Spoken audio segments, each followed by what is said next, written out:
అందరికీ నమస్తే. Welcome back to my channel healthy mom journey. Good morning. నా 30 days weight gain జర్నీలో ఇవాళ డే 5 అండి.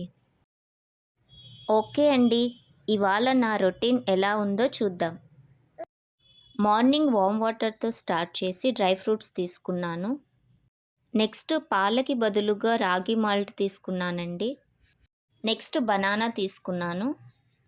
తర్వాత బ్రీతింగ్ ఎక్సర్సైజ్తో స్టార్ట్ చేసి వార్మప్స్, వర్కౌట్స్ అన్నీ కంప్లీట్ చేశానండి. ఈ వీడియో బోర్ కొట్టకుండా ఒక చిన్న కథ చెప్తాను. ఒక పిట్ట ఎగరడానికి చాలా భయపడేది. నేను కింద పడిపోతానేమో అనుకునేది. కానీ ఒకరోజు ప్రయత్నించింది. మొదట కాస్త కష్టమైంది, కానీ అది ఆగలేదు. కొద్ది రోజుల తర్వాత అది బాగా ఎగరగలిగింది. ఈ కథలో మోరల్ ఏంటంటే, తన మీద నమ్మకం ఉంటే ఏదైనా సాధ్యం.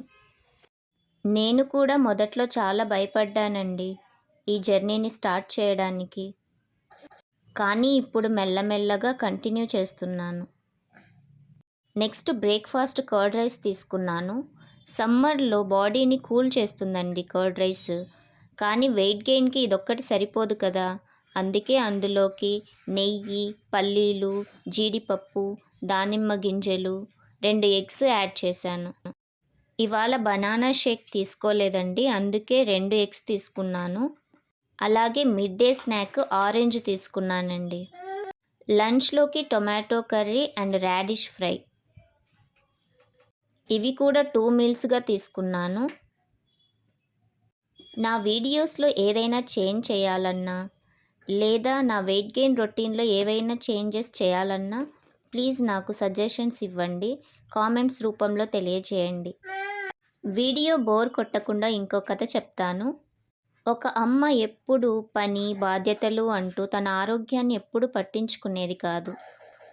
కొన్ని రోజుల తర్వాత ఆమె చాలా వీక్ అయిపోయింది. అప్పుడు తెలిసింది ఆమెకి తను లేకపోతే తన ఫ్యామిలీ ఎన్ని ఇబ్బందులు పడాల్సి వస్తుందో అని. తన ఆరోగ్యం బాగుంటేనే కుటుంబాన్ని చూసుకోగలనని తెలుసుకుంది. అప్పటి నుండి ఆమె తన ఆరోగ్యంపై శ్రద్ధ పెట్టింది.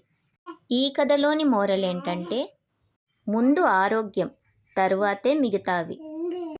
నా ఈ చిన్ని కథలు ఎలా ఉన్నాయో చెప్పండి. Please subscribe my channel. And evening snacks పల్లీలు, పాలతో డే 5 కంప్లీట్ అయిందండి. నెక్స్ట్ డే 6లో కలుద్దాం. బాయ్, నమస్తే.